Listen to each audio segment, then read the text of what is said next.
Okay so अब हम चलते हैं न्यूक्लियोसाइड्स पे। न्यूक्लियोसाइड्स में हमने पढ़ा था कि न्यूक्लियोसाइड्स क्या होते हैं। न्यूक्लियोसाइड्स होते हैं जो शुगर और बेस से मिलके बने हुए होते हैं। ठीक है, we are talking about nucleosides. तो चलो अब हम साथ साथ बनाते हैं। देखो ये एक हमारे पास क्या है, शुगर है, पेंटोज शुगर है। ठीक है, ये हमारे पास क्या है, पेंटोज शुगर है। ये इसका हो गया first carbon, second carbon, third carbon, fourth carbon and ये इसका हो गया फिफ्थ कार्बन। ठीक है, तो ये हमारे पास पेंटोज शुगर है। अब शुगर से जो है ना बेस अटैच्ड होता है। Let me use a different colour for this, हम दूसरे कलर से दिखाएंगे। ठीक है, तो इसमें जो है ये बेस होता है। इसमें देखो बेस कौन सा यूज है, चलो आप बताओ ये कौन सा बेस है, प्यूरिन है कि पैरामिडीन है? प्यूरिन है ना। और जो प्यूरिन होता है ना, प्यूरिन जो है यानी कि बेस में अगर आपके पास प्यूरिन है कोई भी, प्यूरिन जो होता है वो अपने 9th वाले नाइट्रोजन से शुगर के साथ बॉन्ड बनाता है। यानी कि प्यूरिन का जो 9th नाइट्रोजन होगा ना वो शुगर के फर्स्ट कार्बन के साथ बॉन्ड बनाएगा एंड इस वाले बॉन्ड को हम बोलते हैं बीटा एन ग्लाइकोसिडिक बॉन्ड। ठीक है, इस वाले बॉन्ड को क्या बोलते हैं, बीटा एन ग्लाइकोसिडिक बॉन्ड। यानी कि बेस के बीच में और शुगर के बीच में जो बॉन्ड होता है। ठीक है, बेस के बीच में और किसके बीच में होता है, शुगर के बीच में जो बॉन्ड होता है। एंड यहाँ पे बताओ क्योंकि सेकेंड पे क्या है, OH है, तो ये कौन सा शुगर हुआ, राइबोज की डीऑक्सीराइबोज। राइबोज शुगर है एंड बेस प्यूरिन है हमारा। कोई भी प्यूरिन हो सकता है। प्यूरिन हमेशा 9th नाइट्रोजन के साथ एंड शुगर का फर्स्ट कार्बन बॉन्ड बनाता है, बीटा एंड ग्लाइकोसिडिक बॉन्ड। ये हो गया कंप्लीट। ठीक है, दूसरा अगर हम देखें, अगर ये अगेन हमारा एक शुगर है, ठीक है, शुगर का मॉलिक्यूल है। अब हम यहाँ पे जो बेस ले रहे हैं ये कौन सा बेस है, पायरामिडीन है। पायरामिडीन का जो है फर्स्ट नाइट्रोजन जो है वो शुगर के फर्स्ट कार्बन के साथ बॉन्ड बनाएगा, 1 2 3 4 एंड देन 5। फिफ्थ पे यहाँ पे होता है CH2 and then OH fifth carbon पे। और तो इसका जो फर्स्ट नाइट्रोजन होता है, ठीक है, और फर्स्ट कार्बन के साथ बॉन्ड बनाएगा पायरामिडीन। ठीक है, ये हमारे पास क्या होता है, दिस इज पायरामिडीन। तो ये याद रखना है, इस बॉन्ड दोनों में सेम है, beta and glycosidic bond and beta and glycosidic bond. बस याद रखना है कि पायरामिडीन का जो पहला नाइट्रोजन है वो बॉन्ड बनाता है एंड जो प्यूरिन का 9th नाइट्रोजन है वो बॉन्ड बनाते हैं। सो बेस और शुगर के बीच में जो बॉन्ड होता है वो कौन सा होता है, बीटा एंड ग्लाइकोसिडिक बॉन्ड। ठीक है, और एक और बात याद रखो, देखो ये थोड़ा हम डिटेल में जा रहे हैं। जो बेस होते हैं ना they are free to rotate. Base जो होता है is free to rotate around the glycosidic bond. इस बॉन्ड के अराउंड जो बेस है ना ये रोटेट कर सकते हैं, they are free to rotate. तो इनके रोटेशन की वजह से इसके दो अलग अलग कन्फर्मेशन जो है वो पॉसिबल हैं। जैसे हमने शुगर की स्टेट देखी थी ना, यू रिमेंबर की पकड़िंग स्टेट हमने देखी थी शुगर की कि C3 endo and C2 endo sugar जो है दो पकड़ स्टेट में एग्जिस्ट कर सकता है।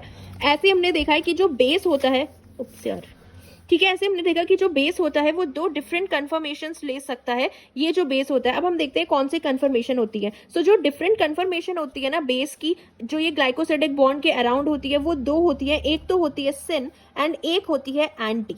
ठीक है, एक होती है सिन एंड एक होती है एंटी। तो अगर आप पायरामिडीन की बात करो, पायरामिडीन की अगर हम बात करते हैं तो ये वाली पोजीशन जो होती है वो एंटी होती है। पायरामिडीन जो हमारे पास होते हैं, कौन कौन से होते हैं पायरामिडीन, चलो बता दो जल्दी से, कौन कौन से होते हैं, थाइमीन होता है, साइटोसिन होता है, यूरासिल होता है। तो ये जो पायरामिडीन होता है ये मोस्टली सारे पायरामिडीन जो है वो एंटी स्टेट में आपको मिलेंगे। एंटी स्टेट का मतलब होता है कि इसका जो ये सेकेंड पे जो ऑक्सीजन होता है ना, सेकेंड पे ही तो होता है ना, जो पायरामिडीन होता है सबके सेकेंड कार्बन पे क्या होता है, ऑक्सीजन अटैच होता है। तो इसलिए जो ये सेकेंड ऑक्सीजन होता है ना, ये जो शुगर की रिंग है उसके ऑपोजिट साइड होता है, उसको हम बोलते हैं एंटी। इससे याद रखो ये होता है एंटी स्ट्रक्चर। ठीक है, ये जो ऑक्सीजन होता है ना ये यहाँ पे हिंड्रेंस क्रिएट नहीं करेगा, तो ये वाला ऑक्सीजन हमेशा इस साइड होगा। तो यानी कि जो पायरामिडीन होते हैं वो मोस्टली कौन से फॉर्म में मिलेंगे, हमेशा एंटी फॉर्म में मिलते हैं। जो प्यूरिन है ना वो एंटी फॉर्म भी ले सकता है और सिन फॉर्म भी ले सकता है। ठीक है, एंटी मतलब जो हमने देखा था प्यूरिन दो रिंग से मिलकर बना हुआ होता है, ये एक होती है पायरामिडीन रिंग एंड ये वाली होती है इमिडाजोल रिंग, है ना। तो ये जो पायरामिडीन रिंग है अगर ये ऑपोजिट साइड होगी ना, इसके शुगर के ऑपोजिट साइड, उस स्ट्रक्चर को हम एंटी बोलेंगे।